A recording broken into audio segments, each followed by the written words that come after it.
Morning বন্ধুরা, সবাই কেমন আছেন? আশা করি সবাই অনেক ভালো আছেন। আমিও ভালো আছি। রোজকারের মতো আজকে আরও একটা ভিডিও নিয়ে চলে এলাম। সকাল সকাল রান্না তো করে নিয়েছিলাম, কিন্তু বন্ধুরা এই যে মাছের প্রতীক্ষায় ছিলাম, মাছ পাই না। তো তুনতুনকে স্কুল থেকে নিয়ে আসার পথে মাছ পেয়েছি।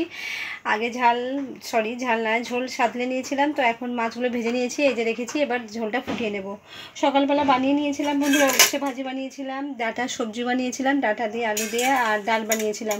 আর ঝোলটা সাঁতলে রেখেছিলাম, ভেবেছিলাম মাছ আসবে মাছ কিনবো, কিন্তু মাছ শেষ পর্যন্ত আসেনি। শেষ পর্যন্ত ঝোলটা এমনি নিরামিষভাবে সাজিয়ে রেখেছিলাম। আর এখন মাছটা ভেজে নিয়েছি। এই যে তেল দেখতে পাচ্ছেন, মাছ ভাজা হয়ে গেছে। এই তেলের মধ্যেই আমি যে সবজিটা বানিয়ে রেখেছিলাম, মাছের সবজি, এটা দিয়ে দেবো। তো বন্ধুরা, ত্রিপুরা নিবাসী ব্লকে আবারও বলি, সবাইকে অনেক ওয়েলকাম জানাই। আজ যে ওয়ার্ল্ড এনভায়রনমেন্ট ডে, তো এই দিনেতে সবাইকে বলবো যে যেরকম পারেন একটু গাছ লাগান আর আমাদের পরিবেশকে ভালো রাখুন, সুস্থ রাখুন। আমাদের এখানে কত জঙ্গল, যার জন্য আমরা দেখুন তো কত গাছগাছালি, জঙ্গল, আমরা ফ্রেশ আবহাওয়াটা পাই। তো একটা গাছ একটা প্রাণ বাঁচায়, সেটা আপনারা সবাই জানেন আর বলার অপেক্ষা রাখে না। তো আবারও বলবো, একটা গাছ লাগান বন্ধুরা, যত সম্ভব একটা গাছ লাগান, প্রাণ বাঁচান। তো দেখতে থাকুন আজকের ভিডিওটা। তো আজকে ওয়ার্ল্ড এনভায়রনমেন্ট ডেতে বন্ধুরা সবাইকে আবারও বলি, সবাই কম বেশি একটু চেষ্টা করুন গাছ লাগানোর।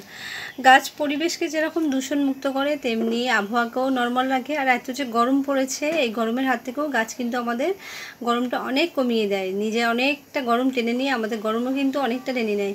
তো আমাদের এই জায়গার মধ্যে আপনাদের দেখাবো, যারা আমার ব্লগ দেখেন তারা দেখেছেন আমার বাড়িতে কত গাছগাছালি। তো বাচ্চাদের জন্য, আমাদের ফিউচারের জন্য বলবো গাছ লাগান বন্ধুরা, অন্তত একটা গাছ লাগান। আজকে ওয়ার্ল্ড এনভায়রনমেন্ট ডেতে, বিশ্ব পরিবেশ দিবসে, যদিও গাছ লাগানোর নির্দিষ্ট সময় নেই, কোনো কিচ্ছু নেই, তবুও আজকে যেহেতু বিশ্ব পরিবেশ দিবস, এই দিবসের কথাই মনে রেখে আপনারা যে যেমন পারবেন একটা গাছ লাগান বন্ধুরা। এটাই আজকে আমার ভিডিওর। সবাই যারা আমার ভিউয়ার্সরা রয়েছেন, জানি হয়তো শুনে অনেকে হাসবেন, অনেকে ঠাট্টা করবেন যে দিদি আজকে কি বলছেন। তো সবাইকে এটাই বলবো বন্ধুরা, একটা গাছ একটা প্রাণ। আমরা ছোটোবেলা থেকে পড়ে আসছি, জেনে আসছি, সবাই জানেন। এটা নিয়ে আর বিশেষ কিছু বলার নেই। তো আমি আমার যে এখানে থাকি সেখানে আবারও দেখা, এখানে কত জঙ্গল, কত কিছু। যদিও জঙ্গলে অনেক কিছু ভয়ের আছে, কিন্তু তবুও একটা গাছ আমাদের একটা প্রাণ। তো চেষ্টা করুন, একটা গাছ লাগান, একটা প্রাণ বাঁচান।